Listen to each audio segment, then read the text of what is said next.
Halo teman-teman, selamat datang kembali di channel Crypto Space. Kali ini kita bakal ngelanjutin review project Nusa Finance. Di video kedua ini kita bakal bahas resiko melakukan borrow market di lending marketnya Nusa Finance. Nah, resiko yang terjadi di lending market itu bisa terjadinya likuidasi. Jadi, kolateral kita tidak bisa menampung pinjaman kita gitu ya. Tapi kan misalkan kan di sini teman-teman di sini dijelaskan ya, misalkan teman-teman limit borrownya di sini 2,19. Kok bisa terjadi likuidasi gitu. Nah, likuidasi ini tergantung ya banyak banyak penyebab bisa terjadi. Misalkan kita bakal bahas kasus by kasus ya. Kayak misalkan kita bakal bahas pertama, kita mengkolateralkan koin atau token non bukan stable coin ya. Jadi koin atau token selain stable coin. Nah, kalau stable coin di sini kan ada tiga ya, ada USDT, BUSD, sama IDRT. Nah, itu dia stable coin. Sedangkan yang lainnya ini koin atau token gitu. Nah, dari koin dan token ini uh, bisa saja ya harganya itu berfluktuatif. Berbeda dengan stablecoin karena stablecoin itu stabil tapi bisa berubah cuman stabil. Sedangkan kalau token yang biasanya itu kan fluktuatif, bisa naik, bisa turun. Nah, kejadian ini, likuidasi ini bisa terjadi ketika kita melakukan peminjaman dengan kolateral kita mengalami penurunan. Nah, gimana tuh maksudnya? Jadi nih, misalkan kita di sini punya 0,01 BNB, yang mana kalau dihitung sekarang itu harga 0,01 BNB itu 3,13 dolar. Oke. Terus kita misalkan mau pinjam nih. Di sini kan maksimal limit kita 2,18 dolar ya. Misalkan kita langsung pinjam USDT, kita penuhin borrownya 2,18. Nah, kita pinjam. Nah, itu nggak kalau untuk sekarang nggak ada masalah. Tapi ketika harga BNB ini mengalami penurunan, yang mana yang awalnya 0,01 BNB itu setara 3,13 dolar dan mengalami penurunan, misalkan mengalami penurunannya itu hampir 50% gitu ya. Yang mana misalkan kalau misalkan sekarang di saat ini 0,01 BNB itu setara 3,13 lalu mengalami penurunan. Misalkan terjadi penurunan harga yang drastis ya. Terjadi penurunan, terus yang awalnya 0,01 BNB berubah menjadi 2,13 dolar. Nah, 2,13 dolar ini bisa saja terjadi ya kalau misalkan si koin BNB-nya turun ya. Nah, nanti kan teman-teman di sini di pinjamnya 2,19 ya. Di sini kan teman-teman minjamnya 2,19 dolar ya. 2,19. Nah, ketika kolateral kita itu pinjaman kita gitu udah melebihi kolateral, nah itu bakal terjadi likuidasi. Jadi BNB teman-teman bisa dilikuidasi untuk membayarkan hutang teman-teman gitu. Jadi kan teman-teman minjemnya 2,19 nih. 2,19 kan. Tapi kolateral teman-teman cuman 2,13. Nah, itu kan sudah melebihi 2,13 ya. udah beda 0,06. Nah, itu bakal terjadi likuidasi. Yang mana likuidasi ini likuidasi ini bisa dilakukan oleh siapapun. Gitu. Jadi uh, likuidasi ini semacam kolateral teman-teman bakal dijual paksa untuk membayarkan hutang teman-teman.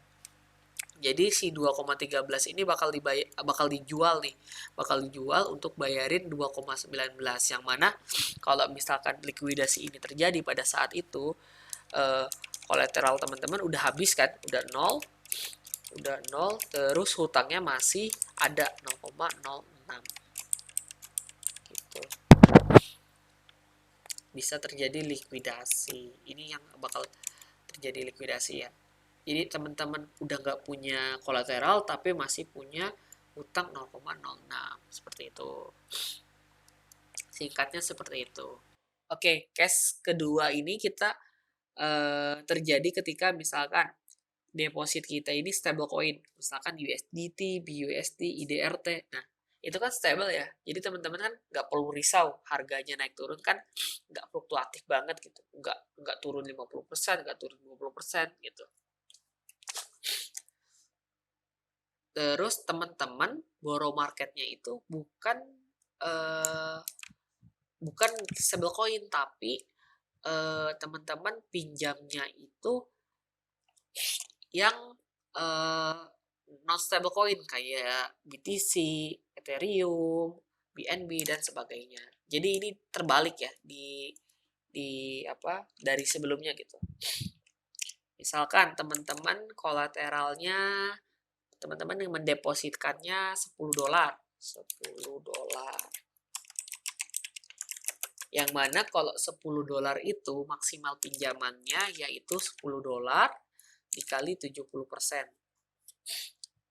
Berarti itu maksimal pinjamannya itu $7 maksimal pinjamannya. Nah, maksimal pinjaman ini misalkan teman-teman mau pinjam $7 di BTC. Oke.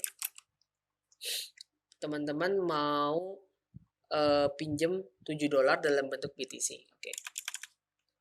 Jadi teman-teman pinjam $7 BTC. Nah, ini kan kalau misalkan USDT-nya turun gitu, misalkan US dollarnya turun, itu kan bisa jadi 9,8 atau 9,9 USDT. Nah, itu kan masih aman aja. Jadi nggak masalah. Tapi yang jadi masalah ini terkait ke koin atau token yang dipinjamnya. Karena ini BTC ini token atau koin yang fluktuatif, bisa saja naik, bisa saja turun. Bisa saja misalkan teman-teman minjam $7. Misalkan $7 ini sebanyak, ini misalkan saja ya, saya kurang tahu berapa harga BTC-nya. Misalkan sebanyak 0,01 BTC. Lalu terjadi kenaikan di harga BTC-nya. Di harga BTC. Jadi BTC-nya naik nih.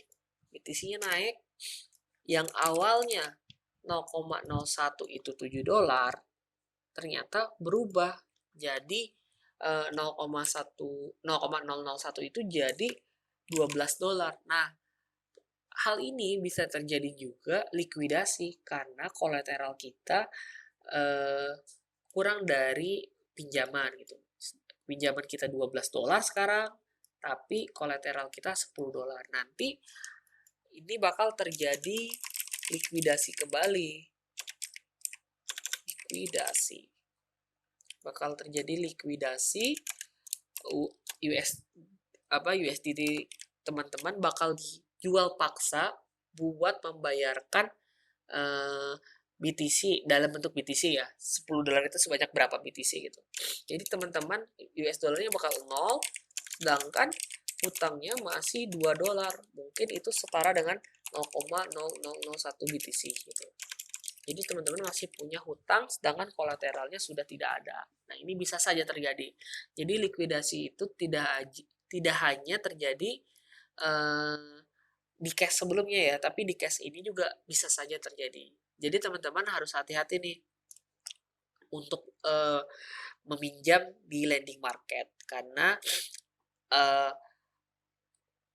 lending market ini sangat berpengaruh dengan harga, supply and demand, dan sebagainya. Jadi kalau untuk harga, kita kan bisa berpengaruh ya soal harga si token atau koinnya. Sedangkan supply and demand nanti ngaruh juga ke APY rewardnya.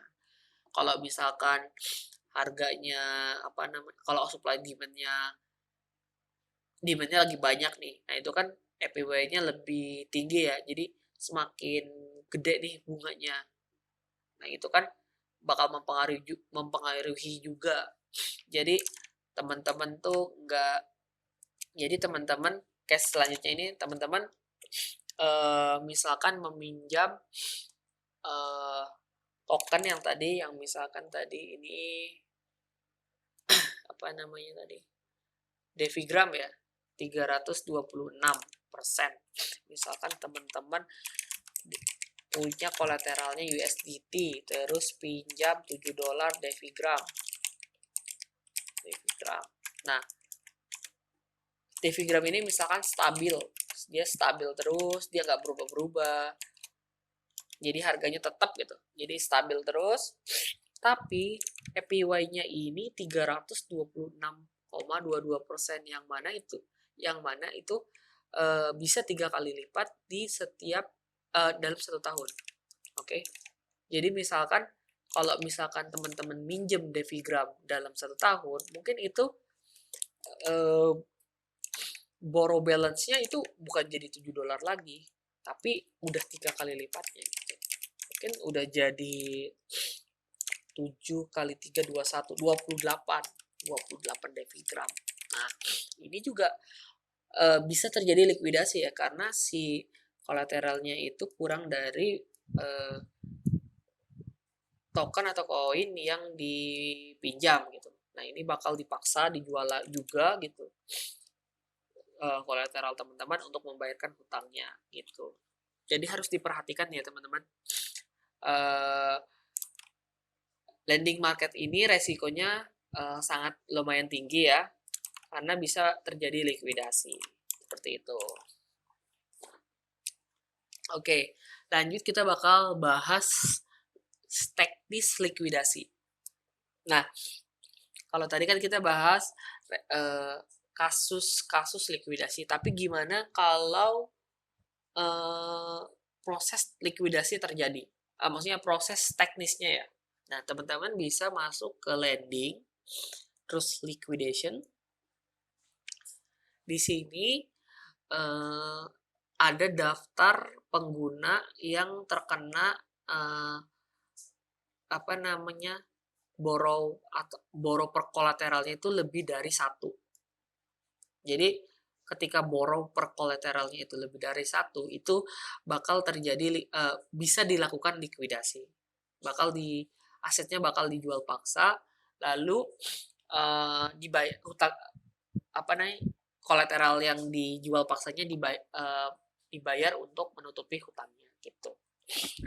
Jadi di sini misalkan contohnya ya, kita lihat total borrow yang tinggi dulu ya. Misalkan di sini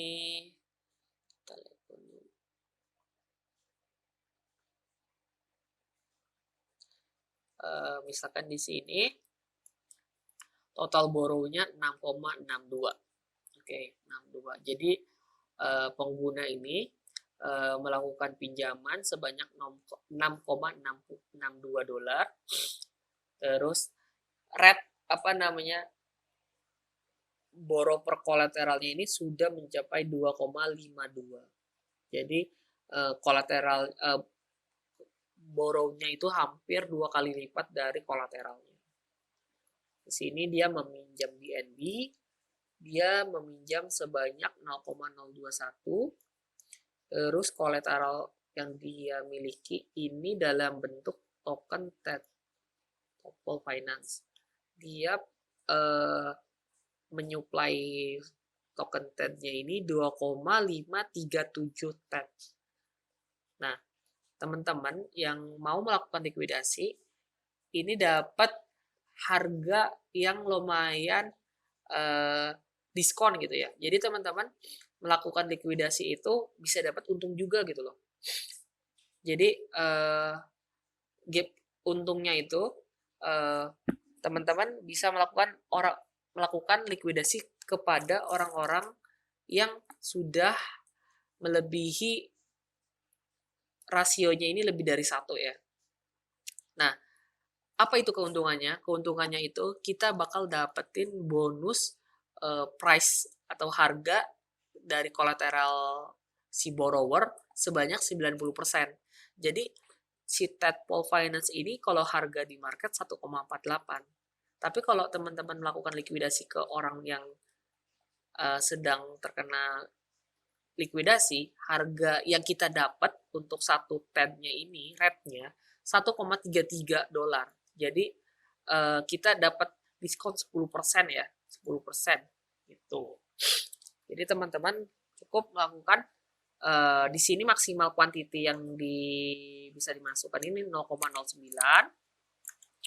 Terus nanti teman-teman bakal mendapatkan 2,088 tadpole. Gitu. Nanti teman-teman bisa melakukan likuidasi di sini. Langsung bisa di-confirm. Nah, yang perlu diperhatikan teman-teman, untuk proses likuidasi ini ada fee ya, ada gas fee yang lumayan tinggi. Jadi teman-teman harus perhatikan juga tuh gas fee-nya. Di sini estimasi gas fee-nya ini 1,11. 1,11 ya. Kita lihat di blockchain-nya.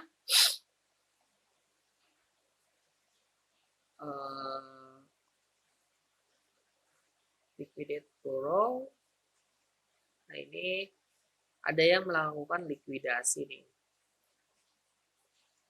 Nah, dia melikuidasi pengguna ini, terus dia mendapatkan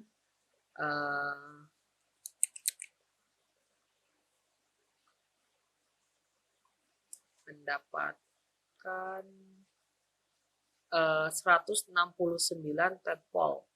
Ini dia dapat dalam bentuk TED token.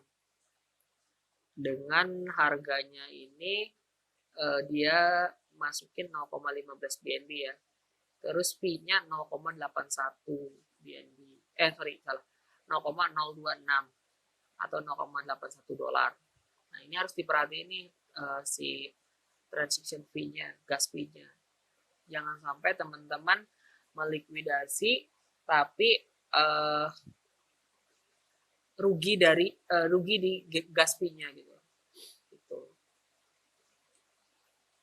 Jadi kalau mau teman-teman bisa cari total borrow yang tinggi, yang paling tinggi, terus lihat borrow per kolateralnya juga yang tinggi gitu. Atau bisa juga borrow kolateralnya yang rendah. Yang penting total borrownya yang tinggi. Gitu. Oke.